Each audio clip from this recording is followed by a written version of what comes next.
The Dice Tower is made possible by listeners like you. Thank you for your support. This episode is sponsored by the Op, also known as USAopoly. The Dice Tower, episode 699.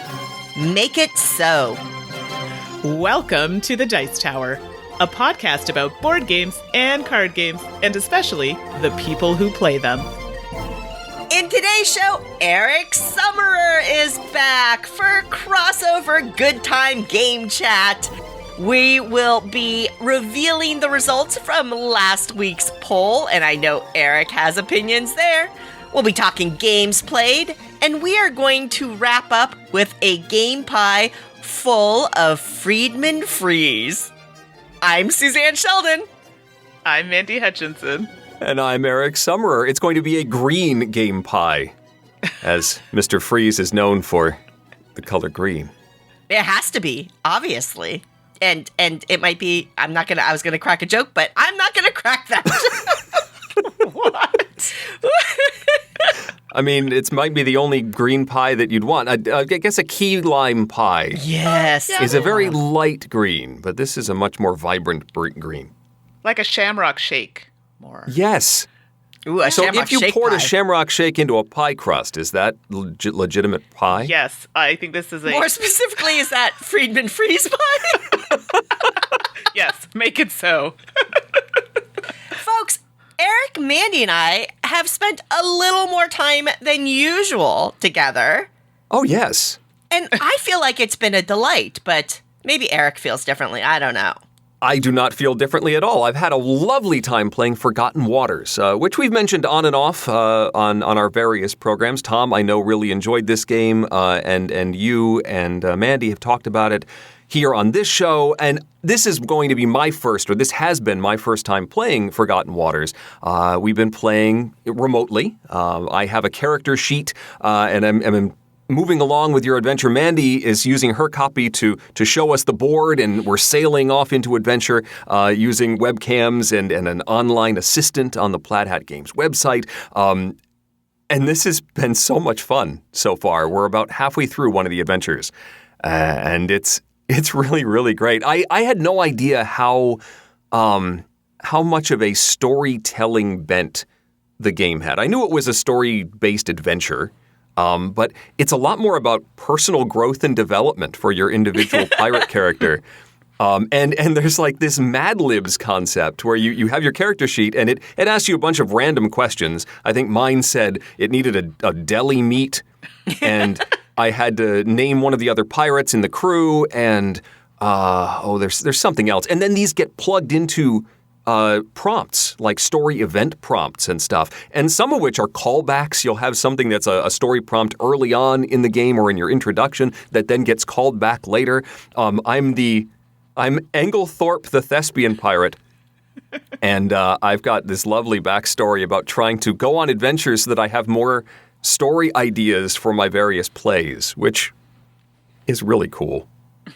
I will say that I've played Forgotten Waters a fair amount now because Mandi and I think Ashley introduced it to me, and I've just fallen in love with it, and now I'm introducing it to all of my various game groups and friend groups, and we're having so much fun. But having the Eric Summerer as part of your crew and reading their backstory and the story bits, boy, oh boy, that's an extra special experience. So I'm super happy that you're able to join us on this adventure, Eric. It has been a lot of fun. I can't wait to continue our adventures at sea.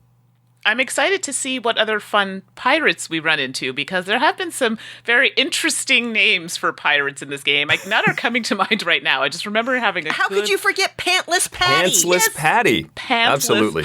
Oh, goodness. I wonder if they all have to start with the same letter. Maybe it's a thing. I don't know. They are alliterative, yes. Yes, okay, you are right on that. Okay, I'm curious to see what other fun pirates we meet.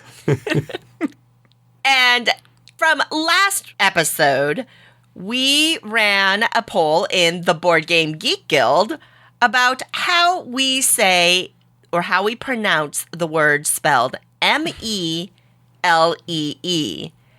And there is, I don't know if I'd call it controversy, but it's pretty clear that there's not one way that this word is pronounced. But Sure. Eric, how do you pronounce the word M-E-L-E-E? Well, I've had to do so professionally in many instances, and I definitely go with melee as the Americanized pronunciation of it. But I know if you're going straight French, that you would say something differently with maybe different emphasis, like melee or melee.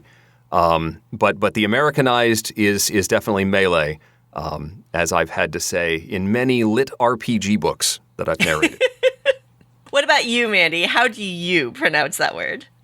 It's kind of like between what Eric says and like the French version of that, you know, and That's and Which appropriate. makes sense, Canada. Yeah, in Canada, so you know, like melee or melee. I even saying it now, I'm trying not to say it with an accent. But I have a question. J'ai une question pour mon francophone. Je pense qu'il y a un accent sur le E in melee, but I'd be curious. So if you're wondering what I asked all the francophones if there's an accent on the E in melee. So I'd be very curious to find out. I think there is. Now that I'm thinking of the spelling, I'm atrocious with French spelling, but I'm pretty there sure are is. 3 E's in the word melee, so...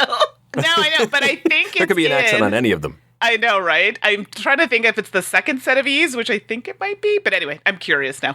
My spelling's atrocious.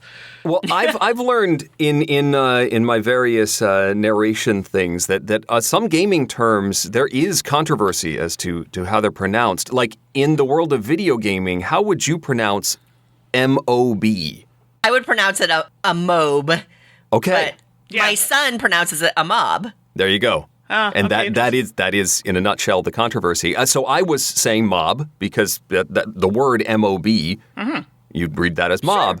Sure. And often it's in the case of, hordes of bad guys. So it seems like a mob of creatures that you have to face. But it is short for mobile, like mobile object. So it should be pronounced mobe, and I got corrected once doing a book that it needs to be mobe, and from here on out you need to say mobe forever. I put like a big sign inside the booth that says mobe with the line over the O, and then people were arguing with me like, why are you saying it like that? That's not how it goes. Anyway, The life of a professional audio performer. That's Right? rough stuff. mobe. What about you, Suzanne? What do you favor? As a good old American, I say melee.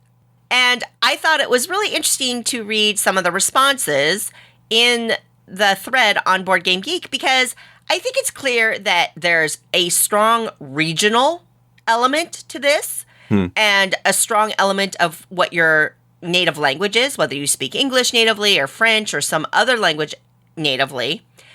And I thought it was really interesting to see how video games have impacted how people pronounce melee because I saw more than one person say that they first heard the word pronounced or spoken in the Curse of Monkey Island games. Those old point and click, and that's the only context they had where they heard the spoken word melee, and so they pronounced it that way because It's pronounced melee. oh gosh, Eric, you're so good. So alas, melee had only one vote, but there's somebody out there who answered our poll that said they pronounced it melee. Malay is very, very popular and definitely the one that I saw most spoken about when we had a previous discussion about this. Melee was a little controversial, but apparently about 10% of y'all say it that way. Okay. And then melee got about 4%, but I kind of like the way melee sounds. I think it sounds pretty. So thank you, everybody, for participating in our show name poll. How do you pronounce M-E-L-E-E? It was really fun to see all of your responses. This episode is Make It So, courtesy of Eric Summerer. Eric, what are we polling on this time? Oh, well, we were looking for, what did you say? High controversy, low stakes. So Exactly. We would like to know who's the best Starfleet captain in the Star Trek universe? Because I know nobody has any opinions about that. It's all just a very low stakes discussion. Yeah. I mean, I'm not even a Trekkie, and I have things to say here. It's gonna be people are good. gonna disagree with me 100%, but it's fine. I mean, there's going to have to be a lot of options. It used to be only 4 or 5 of them, but now Right. there are several more selections with the past couple of series. So Absolutely. I'm interested to see what people are saying now. Yeah, me too. It's fun stuff. And I am looking forward to hearing about some of these games I see in our show notes in Mandi and Eric's section. So why don't we move on to that? So, what have you been playing lately? All right, everybody, exciting stuff. I actually played some games this week. I know. Congratulations. It seems like it's been so long, and one of them, yes, I played Play solo. games every week. It's just, I know it's hard to get the repeat plays and stuff like that in. Well, this is it, right? And I want to make sure that I'm reviewing it in a way that I've played it enough times to, be fair. And the first one was just so cute. I had to get it to the table. I even did a little video for this one. Pusheen, the Purrfect pick card game. Yes, it sounds adorable, and it is. And it's designed by Steve Warner. Art is by Sam Dawson and Elena McMillan. And it's published by Ravensburger. It retails for about $20, but I've only seen it on Amazon.com. I don't know if it's actually available anywhere else. So I have a strong suspicion it just might be there as of right now. So, you want to know what Pusheen is doing in this game? Well, I do. It's so cute. So, first of all, you have a board which has 2 sides to it, and it's Pusheen's house, or Pusheen is hanging out by the pool with friends. Exciting stuff. And in the game, you're trying to collect these snapshot cards which have points on them and give you little benefits throughout the game, and you want to try and get 10 points. So once 10 points happens, the round ends, and whoever has the most points, ideally 10 is going to end the game, but whoever has the most points wins. So in the game, you start with the board, you pick a side, doesn't matter. You have a little Pusheen, I don't know what you want to call it.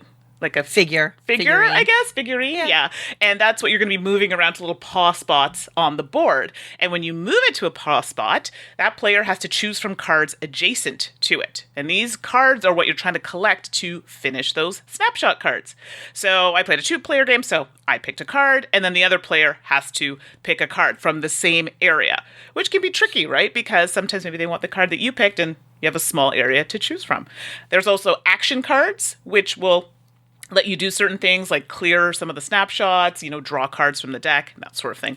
And you basically keep doing that until you get your snapshots and get your 10 points. That's literally the game. It's not meant to be, a brain burner here, but it's adorable. The components are really nice. I don't know if you've had a chance to open yours, Suzanne, but the cards are like not plastic, but they have that kind of feel to it. So like if someone had Cheeto hands and spilled a drink on it, I know, disgusting. I don't recommend this. I still think they would be okay because they have that texture. I don't know what it is exactly. So durable if you're playing, with a younger crowd, it'll still handle the wear and tear really well. It's cute. Even if you're not into Pusheen, I still think you would like it as just like was it Tom and that podcast we did, Eric called it a palate cleanser? Was that it? Sure, yes. Yeah. This would be that type of game. So it's great now if you have a family and you want to play together, even if you just want to play with some friends. It works really well virtually. I thought I had a friend who had another copy, so it does help if the other person has another copy, so you're not handling 2 or 3 hands of cards. But that's it. I mean, there's not a lot to talk about. It's cute, good components, fun little game. I like it. I'm so excited. I'm a big fan of Pusheen. And Mandi, if you don't mind me rewinding a little bit, for folks out there who don't know who Pusheen is, first of all, you are missing out. But secondly, I thought I would just give you a very, very brief look at who Pusheen is. Because Pusheen is a tubby tabby cat who brings smiles and laughter to people around the world. And according to her official biography, Pusheen is a little girl. She has all 9 lives left. She was born on February 18th. And her best feature is that her toes look like beans. Okay, that part I did not know. I felt like it was important context, Mandy, that you missed at the beginning. These I are don't want to be important critical details. of you, but I felt like we had to add that. You know what? And I'm always under the assumption that everybody knows who Pusheen is. And it's funny, when I was doing a stream of this game, there was somebody in the chat who's from another part of the world, and they didn't know who Pusheen was. And everyone's like, what? And I'm like, yeah, but I guess, you have to remember not everyone is familiar with this, but I figured Pusheen is a pretty popular one. I've never heard of Pusheen. Oh, no. Well, you have something you get to look up after the show and fall in love with, Eric, and I'm so happy that you get that new experience thanks to a board game. As long as her toes look like beans, I'm good. Then you're good to go. So there you go, everyone. Pusheen, the perfect pick card game. And yes, there are 2 R's in purr. Nice. So first, for me to talk about is sort of a rediscovery of a game. I've mentioned in the last couple of streams and episodes that I have joined Board Game Arena as an outlet for gaming in our time of quarantine and have been enjoying the system tremendously. And one of the games, or 2 of the games actually, that I have rediscovered recently are Seven Wonders and Seven Wonders Duel. Seven Wonders is from some time ago, I think at least 10 years ago. Designed by Antoine Bouza and Repost Productions. And it's a card drafting game where you're creating these civilizations and these wonders. Everybody's dealt one of these wonders at the beginning of the game, and they have special powers. You can sort of bank cards into them and earn abilities, and that's unique to you. No one else can have those. And each turn, you're going to draw one of these cards and then pass your hand either clockwise or counterclockwise to the other players. And you can build these cards, you can put them into your wonder, you can just sell them for money. And so it's all about building the stuff that's going to make you points and taking away the cards that are going to hurt your opponents. The original Seven Wonders, while it plays up to 7 players, you're really only concerned with the people to either side of you. You can trade with those players, and you can have military build-up against those players. And every round, every age, you will compare that strength and maybe gain or lose some points. It's not a giant thing, but it is a way to interact with your neighbors. But you're not really concerned with the person across the table, because you're not really interacting with them very much. The more players you have, though, the less likely it is that you're going to see a card again. So if I have my hand of 7 cards at the beginning of a round and I take one away, the rest of those, I may never see them again if there are 6 or 7 players in the game. However, as you get fewer and fewer players, you can maybe think that you're going to get something back later on in a round. And maybe I can't pay for this card now, but if I cross my fingers, it might come back to me again and I might be able to build it later on. When I moved to Seven Wonders Duel, that is a 2-player only version of the same concept. You are building wonders and building your civilization, but it is 2-player only. And this not only is Antoine Bouza, but it's also Bruno Catala, who did the design on this, and it's also Repost Productions. The cards, instead of passing a hand around, you are drafting from like a pyramid structure. In fact, it's all different sorts. Each age, you have a different assortment of cards that you put out. Some are face up, some are face down. But it looks sort of like you're playing solitaire, like a pyramid solitaire game. And as you draft these cards, it will reveal or make available the cards behind it. And so while in Seven Wonders, you've got this hand of cards, you may not ever see these cards again. In Duel, you have a little bit more control over what you are offering to your opponents and what you may still have access to later on in the round. So I can plan, if I take this card, it's going to open up this other card that I think you're going to want, which will then open up the card behind it that I know I want. And so I can try and time it so I can get those cards, control that draft a little bit more. But of course, some of them are face down. You don't know what you're revealing sometimes. And then if I don't want to reveal the card behind it that I know you want, maybe I leave that card sitting there for a little bit, blocking off the card I know you want. And then you have to clear it, and then I'll take the card you want. It's more of that hate drafting, some people call it. But because it's a 2-player game, it feels like that's what you're supposed to be doing.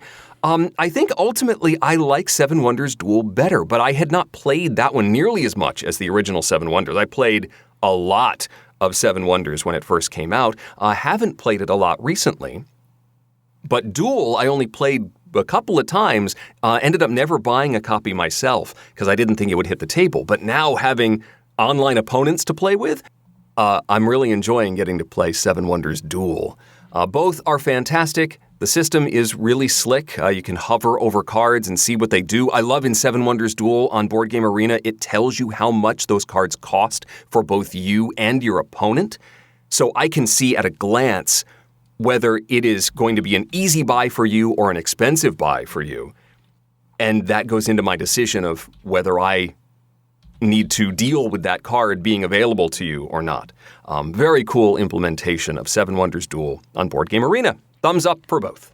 I have very traumatic memories of Seven Wonders Duel playing Oh, no. with my friend Jamie. Really? So, Jamie, if you're listening, I will never forget when we played this game. And I don't know what the resource was or what the card was. It was like scrolls or something. It's been a long time.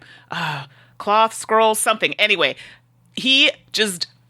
it was ridiculous. He won by so much in this game because I could not get my hand on this resource because he kept blocking me. And I was like, wow, I'm okay with losing. But this was like, it was brutal. Oh my goodness. Now I feel like I have to play it again to get that memory of how bad I played out of my mind. Thanks, Okay. Jamie. Yeah, I love Seven Wonders Duel, and I actually just got my order that includes the new Agora expansion. So yeah, Eric, I love Seven Wonders Duel so much, and I'm so excited for an expansion. I don't often expand games anymore. It's just there's so many games coming out. It's hard for me to invest in a game to I hear ya. just expand it. Yeah. But Seven Wonders Duel is one of those I'm expanding. So I just got the new one, and that Okay. reminds me, I've got to get it to the table. Excellent. First up for me, I have long been a fan of the Escape Tales system or series of games from Board and Dice, and the latest chapter or game is Escape Tales Children of Wyrmwood. Ooh, this has a scary, scary cover. I love You it. think? Oh, that's interesting. I love it. It's spooky. I guess I didn't think about, well, considering, because the first game, Escape Tales The Awakening, was so dark, just grim dark, that I guess comparatively, Wyrmwood just feels much lighter. Wow. It's a dark picture of a hand emerging from the ground and holding a person. That seems Okay, well, maybe our standards of darkness are different, Eric. I don't know. okay. This one's designed by Jakub Kaban and Bartosz Idzikowski. The art is by Jakub Fajanowski, Magdalena Klipesh, and Alexander Zawada. And it retails for $35 in the States. Escape Tales is one of those kind of escape room-ish, puzzle, adventure, narrative games. Lots of words in there. The thing that I've always loved about Escape Tales is their action management system, because what you do is you will go to rooms or locations, and you're going to have action tokens, and these rooms are in a little grid. And when you want to explore, say, that cabinet in the corner, you're going to put an action token there. You're going to read the entry for that location, and things will happen. But you only have so many action tokens, and you usually don't have enough to explore everywhere. And every once in a while, you'll explore somewhere, and it's kind of a red herring. There's nothing that propels the story there. And oops, well, there you wasted an action, and things like that. That system, to me, has always been a shining star of the Escape Tales system. And a major reason why I'm always excited for a new entry. Wyrmwood, of course, brings that back. This time, the setting is in kind of an alternate universe-ish. It's not really clear, and I don't want to spoil. I'm not going to spoil anything. But basically, you're in a world where these dangerous wormwoods that cause basically a kind of insanity for people that it touches is spread around, and surviving that world, dealing with it, and trying to solve a mystery is kind of the overall story of this game. You play as a character named Gilbert, and you get a little character card with Gilbert on it. He's got quite the roguish mustache, I must say. Ooh. As players, it's cooperative. You're going to be exploring locations, gathering items and cards, all represented by cards, and you're going to be solving puzzles. Now, in the past 2 games, Escape Tales has actually leaned pretty heavily on math-based puzzles. Yeah. And there have been games that I just am so grateful that there are people in my gaming group that are much, much better at math than I am, because I would make no progress if it weren't for them. Interestingly, Wyrmwood seems to roll back on that leaning to mathiness a little bit. Still, tons of puzzles, but I felt personally for me, I was able to stay engaged and actively trying to contribute to solving many more of the puzzles percentage-wise in Wyrmwood, which was very, very exciting for me. Like other Escape Tale games, the way this works is that you're going to have puzzle cards with an icon. It works with a website or an app that you can solve. Like once you get the answer, you can enter it in there. That's also where the hint system is. I think the hint system is pretty good on this game. We had to use it a few times, and I really liked the way that worked. But some things in Wyrmwood that I think were new and something I really wanted to highlight. First of all, Gilbert is a character that hasn't really existed in the game before, and Gilbert is represented by a card. And you can actually, Gilbert's card has a number on it, and there is a system in the app that Gilbert can investigate items that you find. So you can combine Gilbert's number with an item number, and maybe you're going to get a hint or a clue or some information. Now, overall, we found that these were mostly just flavor text ads, but I thought that that was a really nice concept. The other thing that Wyrmwood adds is character progression and statistical gain, which was just amazing. I loved it. So as you go through this adventure, basically, Gilbert has 4 stats along their side, like stamina and health and sanity and things like that. And as you progress, you will find items or have adventures that will give you a new card to kind of tuck under, so you can accumulate numbers next to these statistics as you go. So maybe by the end of a chapter, you have 13 points of stamina, but only 3 points in health or something like that.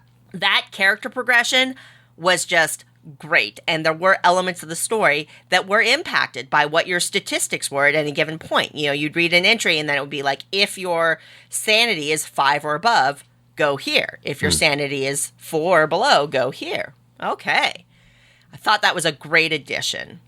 Like the last game, Wyrmwood plays in 3 chapters. So you can kind of play a full chapter, which takes a couple hours, take a break and come back to it and play another chapter. The 3rd chapter is much shorter. And one thing we wish we'd done differently is that the end of chapter 2 says, hey, you should probably just continue on to chapter 3. But we were tired, and so we took a break. And after we played chapter 3, we were like, oh, yeah, we probably should have just played chapter 3. But that's on us. That's not the game's fault. The game tried to tell us. We ignored the game. We tried to warn you. Seriously. So all that said, overall, Escape Tales, Children of Wyrmwood, my absolute favorite in the series so far. It's the 3rd. I think it's the best.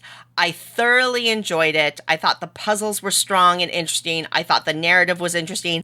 It's one I definitely would be interested in playing again, picking some different narrative choices. Ooh. There are definitely a couple of big spots where you make a choice, and I'm definitely going, what if I had gone the other way? And I really like that about the game, too. Thematically, it's the lightest. There's certainly some dark points and things like that. But if you were to compare it to The Awakening, it's much, much lighter. Which I also personally appreciated because I'm a wimp and I get scared easily. Hey, no judgment here, right? So yeah, Escape Tales, Children of the Wyrmwood, I recommend it. I had a great time with it. I want to play it again, even though I've done one of the full branches. And I think it's definitely worth checking out. Very, very cool. I just started playing this with Ashley. So yes, Ashley the shark, but don't worry, it's cooperative. So. It's cooperative, yeah. She's on my side for this game. And so far so good. I'm also not the strongest with math puzzles, but Ashley's quite good at them. So I'm glad to have that on her side. But yeah, it's not as mathy as the previous ones. Something that Ashley pointed out, and it's funny, I was like, oh yeah, they went back to the symbols because they got away from that, I believe, in low memory. Right. And then they came back to it. And it's funny, when we were doing the puzzles, I accidentally clicked, like they had a symbol where it was slightly up and then it was slightly down, but it looked almost the same. And I found that was a little tricky. And Ashley's like, yeah, that was one thing I know she had mentioned that she found was a bit bothersome with the symbols and sometimes confusing them when you're doing puzzles and things like that. So that was the only thing so far that's tripped us up, but so far we're enjoying the story. Oh, cool. I'm impressed that both of you have been able to play it as much as you have. My copy just arrived, I think, 2 days ago, and I haven't had a chance to even open the box yet. I know. Well, we'll talk about why in a second when I get to talk about another game. But yes, I'm excited to play this one. Cool. All right. Well, lately, or these days, I should say, my game list is not complete without a solo play. I know. I never thought in a million years that I would say that, but here we are. So, the Whatnot Cabinet, I believe I may have reviewed this one a while back, but I played the solo version now that it's out because it was a Kickstarter, and I think they just started shipping it out recently, so I got that copy just a couple days ago. So, it was designed by Eduardo Baraf, Steve Finn, and Keith Matejka. Did I say that correct? Mateja, thank you. Art is by Kim Robinson and Beth Sobel, and it's published by Pencil First Games. So it retails for about $37, and it plays 1 to 4 players in about 20 to 30 minutes. So this is a set collection tile placement game, and in the game, you're trying to create the best whatnot cabinet. I'm going to be honest with you, I don't entirely know what a whatnot cabinet is. But I'm sure it's like a curio cabinet. Whatnots are just like little trinkets and little tchotchkes. Yeah, okay. Now I see where that comes from. Curiosities, they're little treasures. Which makes sense because the tiles in the games have little treasures and things on them. So that would make sense why you want them in your cabinet. Context clues, Mandy. All right. And depending on the order that you put them in. So, for example, there are different colors of tiles in the game and different types of items in the game, and they'll have little symbols on the tile to kind of tell you if it's an animal or if it's I was going to say a vase, but that's not what I meant. Some type of glassware or something to that effect. And depending on how you arrange them in your cabinet will give you points. For example, having something in a row that's the same color might give you a set amount of points, or, having different objects but the same color, that can give you a set amount of points. So depending on how you arrange them will give you points. Now, in the solo game, there are some differences. So let's just start off by saying the solo game is really short, much shorter than I expected. It's only 3 rounds. And you have a deck that's your rival. So you're going to be flipping their deck at the beginning of the round, and their deck is going to tell you what you're going to do with some of the tiles that are out for you. So you have some tiles, which is the outdoors, I believe they call it, and that's where you're going to be taking tiles from. But we also have tiles in a bag, and some of the actions allow you to take a couple tiles from the bag, pick one, put one in the outdoors, for example. So things like that. There's a board where you're taking your actions, 1, 2, 3, 4, 5, and they all do different things. And the rival takes up 2 spaces, and you take up 2 spaces with your pawns, and you take 2 turns. So 2 actions on, your turn, so to speak. And then the rival goes first. They do the same thing, but they have a card that's flipped, and it tells you potentially to remove a certain tile or certain color of tiles from the outdoors, taking away choices. You might be like, I needed that to complete my whatnot cabinet. So you play 3 rounds of this, and at the end of the 3 rounds, you count up all your points that you acquire throughout the game, and then you compare it to a chart. There are also points you can get by these kind of like objective cards, but they get flipped every round 2 get flipped, and then, so you're working on a time crunch to get those extra. Okay, it's only like 1 or 2 points, but that's not the point. It's still points, okay? So I finished with a respectable, I think 35, which was like middle of the road. I wasn't like an antique road shoulder kind of person, but something like that. Anyway, so the Whatnot Cabinet solo, I enjoyed. It's very short. So for someone who's looking for like a deep solo game, I don't know if this is going to do it for you. I personally didn't mind it because I'm not really a solo player, so this kind of experience keeps it not too drawn out for me, but it isn't super, super deep. Yeah, there's a bit of thinking with tile placement and stuff, but I didn't find it was burning my brain. I did wish it kind of had a bit more complexity to it, and I don't even know how to explain that. Yeah, it's a bit tricky trying to put the tiles in specific areas, depending on what's available.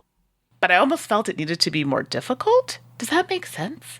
I don't know. I just felt like there wasn't enough of a challenge for me. Like, I feel like I should have scored worse. Yeah, I know. This is going to sound really weird. I feel like I should have I did too good at this game, darn it. I feel like I should have scored worse. And then I had a way to build in my next play. Do you know what I mean? I just feel like I'm like, that was too easy. So there are cards to kind of, variants to make it a little more difficult. But that was the only thing. I just found it too short, which is not necessarily a bad thing, right? I guess it leaves you wanting more. Is that how the saying goes? Sure. Yeah, so I guess you could say that. I mean, the quality of the components was pretty nice. You have the wooden pawns to, place out. The boards are, it's like a thicker cardboard. And the cards, I don't know, people are going to love them. They're small. They're like Takenoko size cards. And I know I've heard so many people don't like that size card. In this game, I think it's meant to not leave a large imprint, so I think that's why it's small, and I didn't mind it. It's easier to travel with, so, not that I'm going anywhere, but just in case I do. So, get ready to go. So the Whatnot Cabinet solo, I enjoyed it. I don't know how my solo players, and I'm making fists here because I don't know how else to show a strong solo player. Oh, goodness. Oh, yeah, that's really bad. I don't know if they're going to find it enough to satisfy their quench of a solo game. So I enjoyed it, but I'm also not a solo player. I like these kind of quick games. So the Whatnot Cabinet was good for me. Don't know if it's going to be good for someone potentially like Suzanne. Noted. Thank you. Well, a solo game that I want to hear more about is up next. Ooh. Yes. This definitely could be called a solo game. You could play this with more than one person, but it's really a single-player experience. Let's back up for a second. 2 or 3 weeks ago, Suzanne, you posted pictures of this game on Twitter, and I had not heard of this game at all, and I immediately said, yes, this is for me. I must have this game, and ordered a copy. You did. That's true. And then Tom, last week, talked about this game, which is Cantaloupe, and said how much he enjoyed it, and I said, yes, my copy is not here yet, and I want it. Between then and now, my copy has arrived, and I ripped the plastic off and tried to play as quickly as I could. And I've had to get my homework done each day because I have to prep the books I need to record over the next couple days. And I've had to get past a certain chapter mark to be ready to record. And then I can play Cantaloupe. Aww. Cantaloupe is designed by Friedemann Friese, and Lookout Games. It is told in a storybook. There's little pockets to hold the cards. There's a deck of cards. There's a couple of other components. And there is a red lens technology viewfinder that you will use to access different chunks of text all over this book. You are flipping to different locations, illustrated locations, and matching up cards with things on those locations to create a code. So there's a magnifying glass. And if I want to use the magnifying glass to look at the moon, I will line up the magnifying glass and the moon, and that gives me an alphanumeric code, which I can then look up and use the viewfinder so I don't see any of the other text, and it will tell me something. And the object is to break into this prison and sort of get revenge on my rival. What I really like about this system that is different from, say, Escape Tales or many of the other escape room games, there is no timer in this game. There's no limited actions. I mean, Escape Tales, you talked about how much you like that system, Suze. Right. This does not have that. And because of that, you are free to explore. Because this is told in a book with mountains of text. There's all sorts of combinations of items and locations. You can combine items together. And there's a whole poster that you can then look up and see what happens when you try and use a magnet on your cell phone, something like that. And it will tell you what happens when you try and do that. Because there's so much of that, you have this sense of freedom.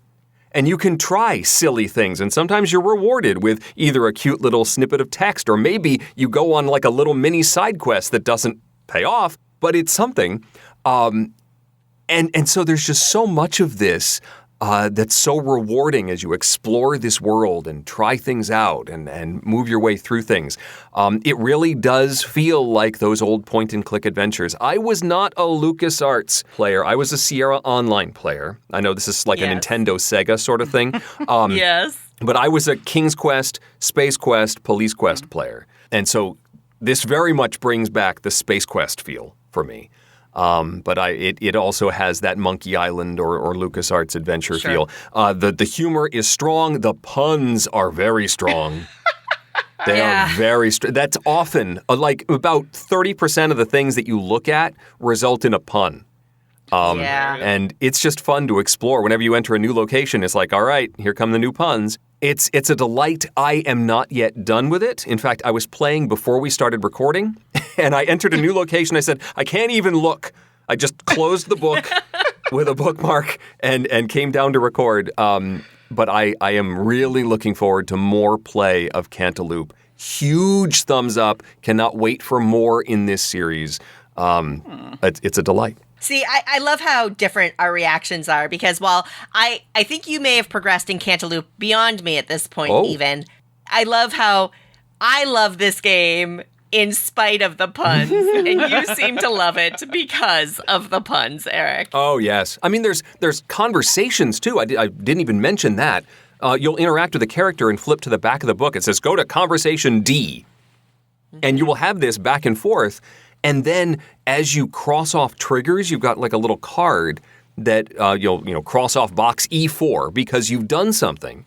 And then you can have that conversation again and go down the path that says, have you crossed off E4? Well, now you can read this section of text. And now that's the trigger of something has happened in the world and you're now interacting with it and triggering more jokes and witty banter and all of that. It's so fun. Sounds I'm so glad you're enjoying it. I'm very excited. It's coming on order, I hope, soon. I'm waiting for Bonfire to be in stock, and then I can try this Cantaloupe that everyone is talking about. And to wrap up games played, Cosmic Colonies. This is designed by Scott Almes, who I'm realizing more and more I'm a fan of Scott Almes. I like Scott's stuff. Yeah. Art is by Matt Bain and Mandi, Matt Paquette, your Canadian. Yeah. And Tristan Rossum. Yes, Rawson. This is published by Floodgate Games, and it's going to retail in the US for $45. Cosmic Colonies is a game, the setting is you're mining or setting up colonies on asteroids out in the cosmosphere, such as it were. What this really is, it's kind of, I guess, action selection with polyominoes. So every player is going to get their own player board that's got a grid with different things printed on this grid. It's like it's the ground of the asteroid. And so there's some squares that have dirt and some squares that have different minerals represented on them. Then there are a bunch of polyomino-shaped tiles that I think represent different machines or buildings that you're going to be putting on the ground.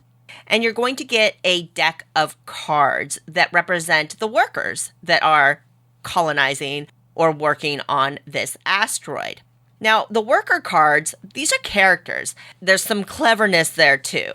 At the basic level, you're going to have a hand of 4 cards, 4 characters, and you're going to pick one and play it. And when you play it, you can take a couple different actions.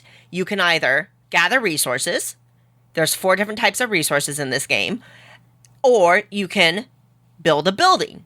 And you can build a building by spending resources to purchase the building, which are those polyomino shapes. So maybe a building takes 2 yellow and 1 blue resource. Great. If you've got those resources in your storage, you can play a card, build a building. And then you do that twice on your turn. You put those cards down, and then you pass them to your opponent. And you keep on going. At the end of 8 rounds, the person with the most points will win, and you get points by covering up those mineral spots, indicating you've collected them, and you'll get points. There are scoring cards that will give you points too, based on the buildings that you've put out. Very, very simple game. The cleverness comes in that card play. The cards have a priority number, like 1 through 20. And the cards have special abilities. So you can use any card to build. You can use any card to gather resources based on a specific value on the card. But you take actions in order of the priority number on the card. So while the number 18 card may have a much stronger ability, it's going to go after every other player who played a 2 or a 7 or a 12. Yeah. So you get a big action, but you're going to go last. I love that element. The other element I love with this card is that you play 2 cards on your turn, but then you pass those cards to your opponent and they can potentially use them on their turn. So yay, you get this big boost action. It's awesome. Oh, you're powerful. You got everything you could possibly want. Oh, now you're going to let your opponent do the same if they want.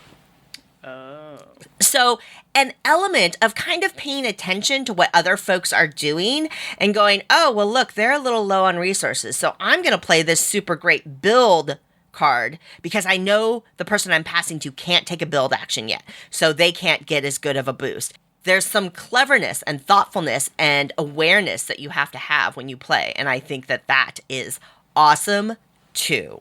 Quality-wise, the resources are little plastic bits that look like different robots. They're really, really cute. I really like them. The tiles, like everything's a really nice quality-wise.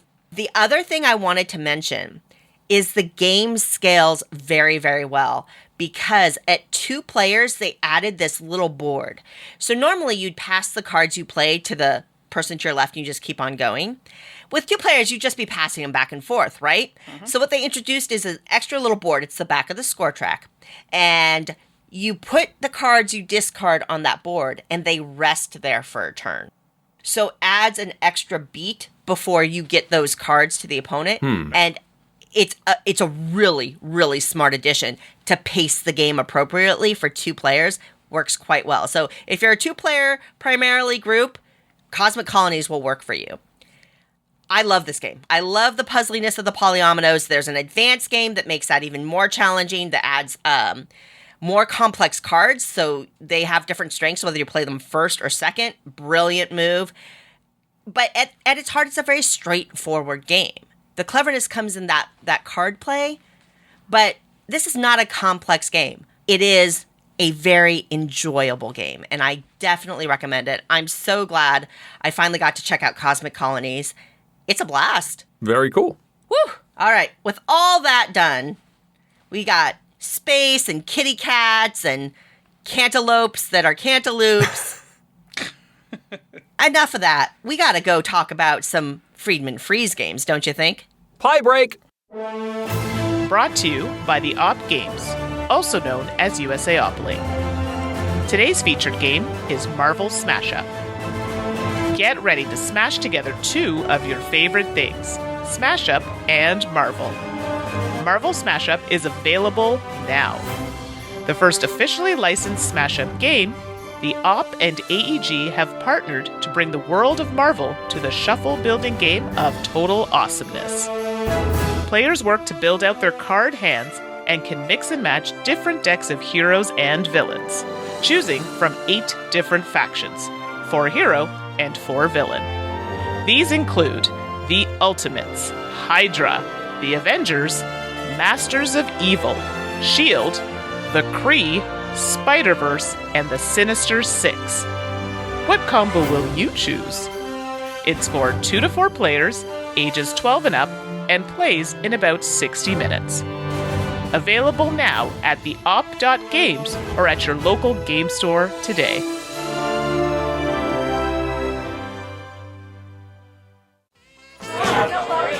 Order up! And now, it's time to order up a slice of game pie. All right, well, we had a little discussion about shamrock shakes and green key lime pie, although I find that very strange. Anyway, that leads us all into Friedemann Friese games for our game pie. This is a doozy for me because I haven't played as many Friedemann Friese games as I thought. Oh, really? No, I thought I had played more, and I'm like, oh, wow, this is very disappointing. But I did find a few to round out my little list. So I apologize if there's some doubling up on games here. All right. First one on my list is Fabled Fruit. Now, Fabled Fruit is great because it's about nature's candy. That would be the fruit. And we're blending them up to make, well, fun little smoothie things and trying to get points to do so. It's kind of one of those games where you can play it and then it's like, I wouldn't say legacy. Would you call it, what kind of game, what would you call it? It's not campaignish, but yeah. It's an evolving game. I'm trying to remember the actual name that they call it. There is an actual official title for this. It's not Adventure Deck. It's a Fable Deck. That's it. It's Fabled Fruit. It's a Fable Deck, but then they use that in lots of other games. Right. So you can play some games and then like track it and then, continue because cards get added to make the game a bit more interesting, we'll say. So it's great if you can play through it that way. And I think there's also an expansion for this one, if I'm not mistaken. So Fabled Fruit, it's a pretty straightforward game. I've played it with colleagues during lunch break, and it's done really well because we can just save it and then pick up where we finished. I like it a lot. Fabled Fruit. Yay. It's really cool. I like the puzzle solving. You're trying to. It's basically a trading. You're trading different types of fruit for other fruit and using the abilities on these cards to do cool things. But because it evolves and as you use up the lower numbered cards, they are now out of the game. And now you have new abilities and stuff that you now need to learn how to use those new abilities. You can't sit on your laurels and say, I know how to win this game. No, exactly. You have to sort of rethink your path each time you play it, which is cool. Agreed. First up for me, I was glad that I got my first shot at putting down my selections because I got to claim Power Grid. This has been one of my favorites forever since it was released. Power Grid is a wonderful game about energy production, and it's got this delightful market where as more people buy a particular resource for creating energy, it becomes more expensive, and so you can try and ride that and go for the resource that people aren't buying so you can get it inexpensively. You're auctioning off power plants that get more and more efficient as the game goes on. You are getting board position on the board in tons of different maps. Not only is there a US and a German map in the base game, there's tons of other maps with new rules and markets and cool cards, and there's just so many fun ways to play Power Grid. I love this game. Power Grid's good. That's a good one. I did forget about that one, actually, but yeah, it's quite good. Well, it doesn't start with an F. Yeah, so. It's sneaky. Oh, that's probably why. Good point. Funkenschlag was the original German title. Oh, well, there it is. Exactly. My first slice of pie is Fuji Flush. This is a really simple card game that is a shedding game. Basically, you win if you get rid of your cards. And, it's one of those beautiful games where all the cards are just, cards with a number on it. And basically, you're going to go around and you're going to play a card. And if it is higher than the cards currently on the table played by players before you, then all those lower cards are discarded, and then the players have to draw a new one. If the turn comes back to you and your card that you played in the previous hand or round is still in front of you, you just get to discard it, and you've therefore shed a card. Mm-hmm. But if people play the same value of a card, then they're added up, leading to a higher value, and so they can kind of keep their card out there and shed it. So if Mandi and I both play 3s, we've actually collectively played a 6. Yes. And that's a nice little twist. Fuji Flush is just simple and quick. It's easy to teach. It's simple to play. And really what I love, Fuji Flush, it plays up to 8. And I have played it at 8. And it's just nice. It's, you go, if you're at a game convention or a family event, you've got a bunch of people together and you want to play kind of a relaxing game, but a good game together. Fuji Flush is a great one to pull out. Yes. Indeed. Convention game. I think when it first came out, I saw it at conventions, and that's all everybody was playing. And because it was super easy, super quick, and it's so colorful. I enjoy that.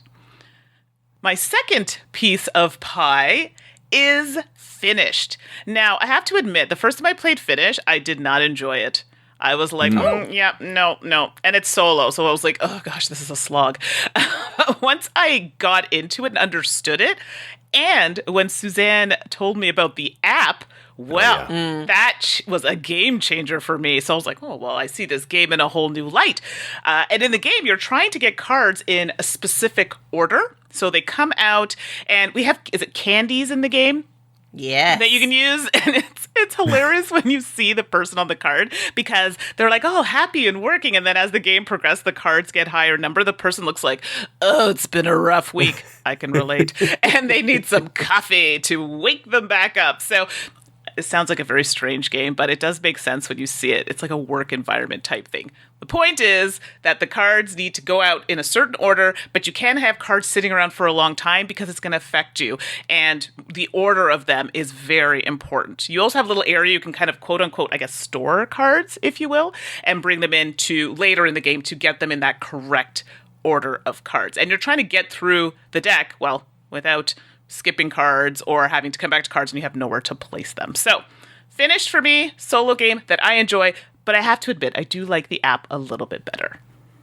So one of the things I really like about Friedemann Friese is he takes risks. I think he's done well enough with some of his big hits like Power Grid that he can just sort of experiment. And so he at one point decided, I'm going to combine mechanisms from a bunch of other popular games and see what I can make out of this. So you got the action selection of Agricola. You got the card drafting of Through the Ages. You got the deck building of Dominion. And combine it all into this melange, which I really enjoy, with a silly little election theme. Copycat is the result. I forget what the German title is. I think the German title has an F in it, but the English is Copycat. The mix really works for me. I enjoy it. And it's a blast to try and earn electoral points as you build your deck and select actions. And it's got worker placement and drafting of these cards. It's a blast. Copycat. Okay, you've talked me into. I admit, I kind of dodged Copycat when it came out. I I remember thinking, this is going to be a bit of a mess. And you know, it's one of those things after it passes, you kind of move on. Sure. But I don't know. Wait, you made it sound super fun. I'll check it out. And oh yes, it does have a F name. Of course, it's Fremdeferden. There you go. Yeah. It was on the tip of my tongue. Yeah, obviously. And my extra slice here was supposed to be finished, which Mandi just covered so beautifully, and agree with all of that. It's one of those games that I'm very, very bad at, and I enjoy that. I love the puzzle. I like the way that you have control, some measure of control, and you can see your options above the line when you push your cards up and when you stack them back up, and I think that timing and that control is super interesting.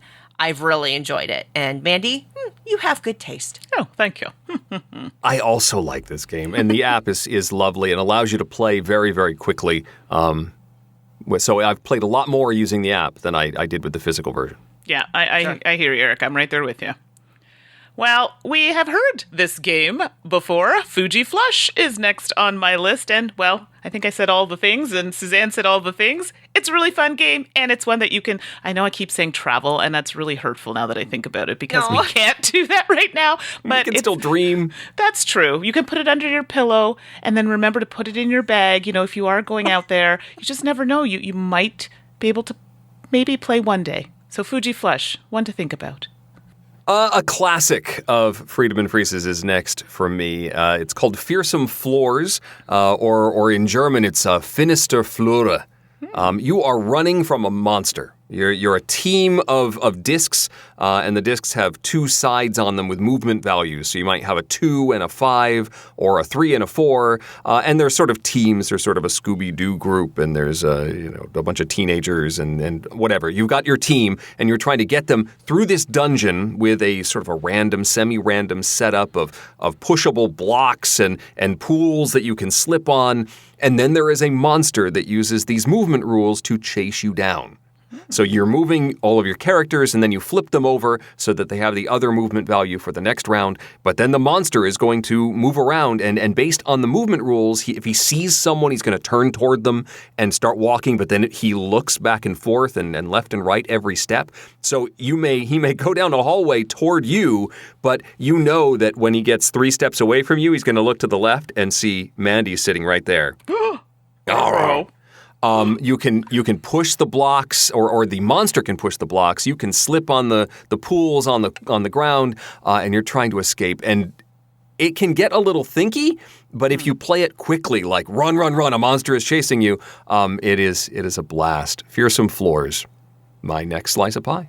That one sounds fun. I may have to check this out. And it took everything in me not to say Scooby-Dooby-Doo.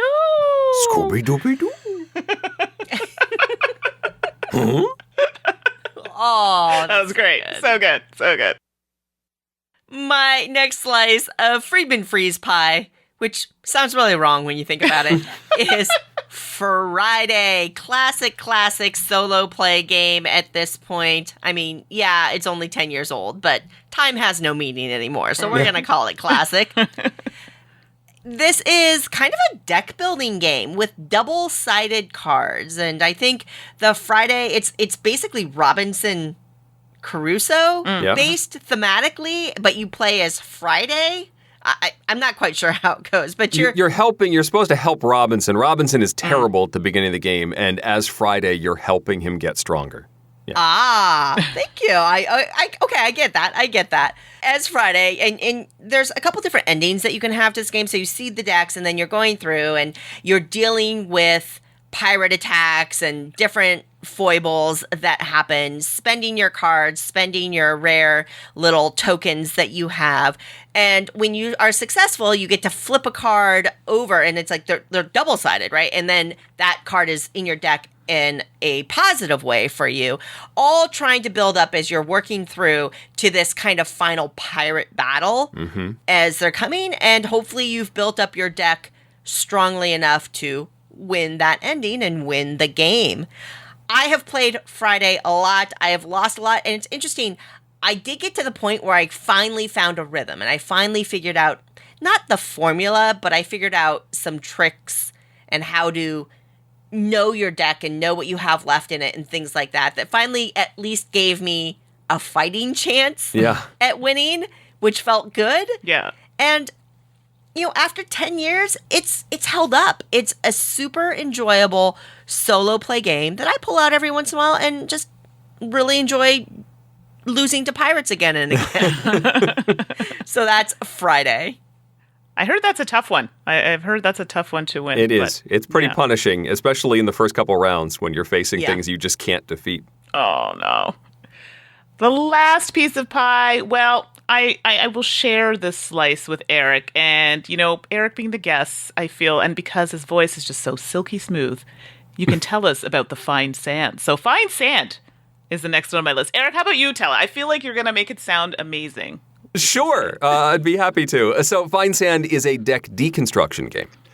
You start with all of the cards in the system in your deck at the beginning. You're building sand castles, and you are putting those castles out on the board. You're putting them into a tableau. There's, I think, 4 or 5 different sets of actions.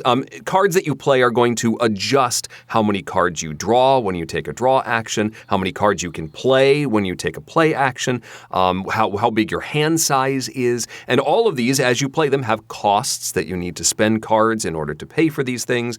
Some of the cards do have coin values on them that you're trying to use. And you can also get rid of cards to your neighbors. If you've got garbage that you don't want to keep, you can pass them to your neighbor. And if the whole table doesn't trash stuff evenly, that trash can build up. And sometimes you don't want to get rid of a card in your hand, but if your neighbor is getting rid of cards, then they're making their deck more efficient, whereas you still have those cards in your hand. It's tricky. And this is another one of those Fable deck games, right? Where you will, after you've played, will add more cards with new, more complex abilities and cycle out other ones that don't that you aren't going to use anymore. And this is sort of my 0.14 game because I have not gone as far with Fine Sand in that Fable system. I've played the base, the first run a couple times, but have not really evolved the system. And I've looked ahead, seen some of those cool cards, and I want to play with them, but I keep teaching new people and don't want to throw them into the deep end yet. But I really want to play more of Fine Sand. Yes, this was a good one. I didn't think I was going to like it. Ooh, I looked at it and go, oh, I don't know, this doesn't look like my type of game. But then Ashley's like, no, I'll learn it and we'll play it together. And my friend Stephanie, so we all got together and played it. And I believe I hope we all enjoyed it. I mean, I did. So I think it's a good one. People should give it a try. And to wrap up and finish off this game pie, Felicity the Cat in the Sack. Mm-hmm. Formerly known as Felix the Cat in the Sack. No, don't say that. They'll hear you. I know. Ooh, ooh. Which I believe got hit by, like, a licensed IP kind of. We own Felix the Cat. You can't call any other cat Felix. Exactly. Kind of notice. And so we have Felicity the Cat in the Sack, which it's the same game, folks. It's the same cat. Yeah, it's the same cat. It's just got a new name. Felicity Cat in the Sack is an auction and kind of bluffing game. Now, this is definitely best at its higher player count of 5 people. If you have 4 or 5 people at the table, it's so much fun. Basically, you get cat cards. There's actually a couple dogs in the mix, too. And you all add a cat to these different stacks, which are the sacks. And they're down, though. You don't know. You only know the value of the card you put in. And then you start bidding on the sacks. And, of course, when players pass, then there's fewer people vying for the remaining sacks. And also, as players pass, cards are revealed, so you get to know a little more information about what you're actually bidding on. Mm-hmm. This was introduced to me by a local friend years ago, and I fell in love with it. We just had a blast with it. And it's just held up. It's light. It's simple. There's some of that gotcha at it. I wouldn't say there's luck involved, right? Because but you're kind of playing the players a lot. There's a lot of like eyeballing and a lot of table talk in this one that I think personally makes it even more fun. Mm-hmm. So I don't see it played too much, but I think Felicity the Cat in the Sack is a super great Friedemann Friese entry. I've had success with Felicity with my kids. We picked it up at a game day back when we were doing that sort of thing at a game store. It was in the game library, and somebody's like, "Hey, you want to play this game?" And the kids are like, "Yeah, sure." And they really enjoyed it. And I've still kept our copy here in the collection. So it's one that hits the table on occasion, and they've really enjoyed it. That's awesome. I love that. So there you go, folks. A game pie full of Friedemann Friese games. Not Friedemann Friese himself, of course. I hope that you check some of those wonderful F games out. And don't forget to respond to our game title poll. We want to know who is it favorite or who the best Starfleet captain is, I think Eric? if we're going to go for this, it's got to be the best. Oh, boy. You are diabolical, Eric. Yeah, the best part is that I'm now out, Yeah, exactly. Bye.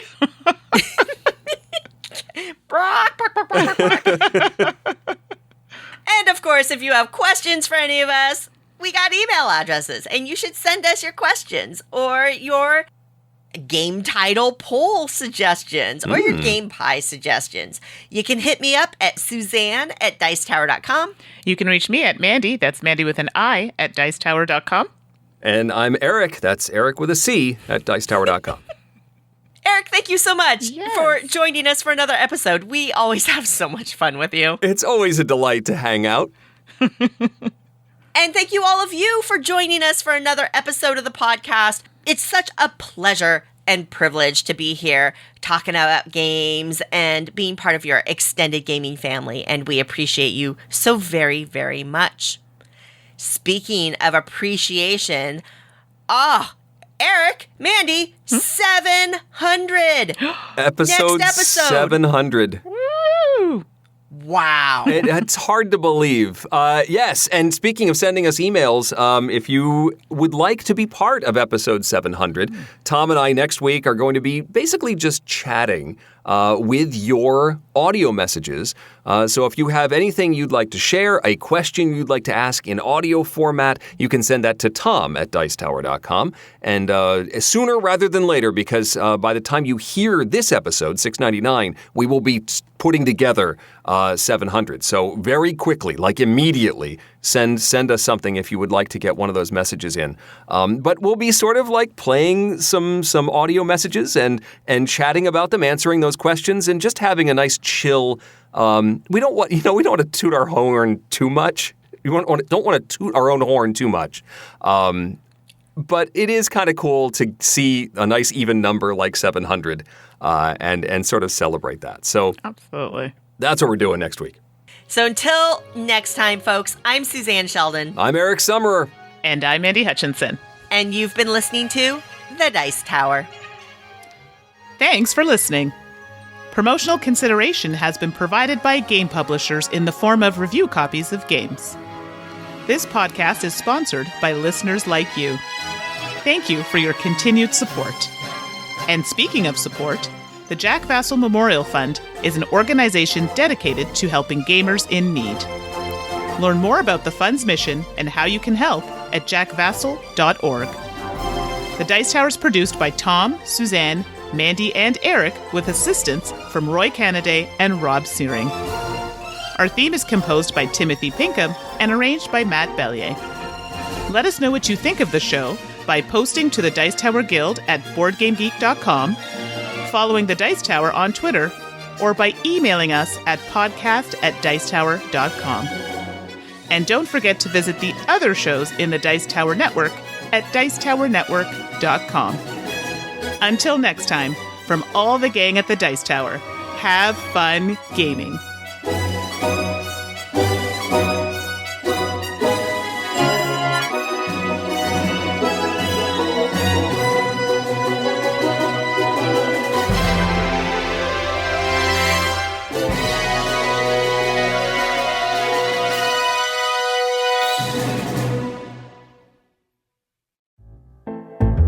All right, everyone, it's that time again for Two Truths and a Lie, so I will reveal mine from last episode. I watch 90 Day Fiancé, I watch Married at First Sight, and I watch Marrying Millions. If you said I watched Marrying Millions was the lie, that would be correct. And yes, I know that's a lot of trash TV, but I'm not even gonna deny it. It's enjoyable at times. Be true to thyself. From last episode, I said I line camped for a Nintendo Wii. I line camped for a Magic the Gathering Legends release. And I line camped for Star Wars movies. And the lie is that I camped out for a Magic the Gathering Legends release. I don't even know. Do people do that for Magic releases? I don't know. But maybe. I haven't. But the other ones I have. I was kind of surprised, actually. I thought for sure it would have been a Magic thing. All right, well, new up this week. Here we go. I own Wits and Wagers Epic Geek. I own Wits and Wagers Las Vegas. And I own Wits and Wagers Deluxe. I didn't even know there were that many editions. Awesome. So many. And for me this episode, I like Colbert the card game better than the board game. I like Castles of Burgundy, the dice game, better than the board game. And I like Broom Service, the card game, better than the board game. Ooh, some good stuff, everyone. Good luck.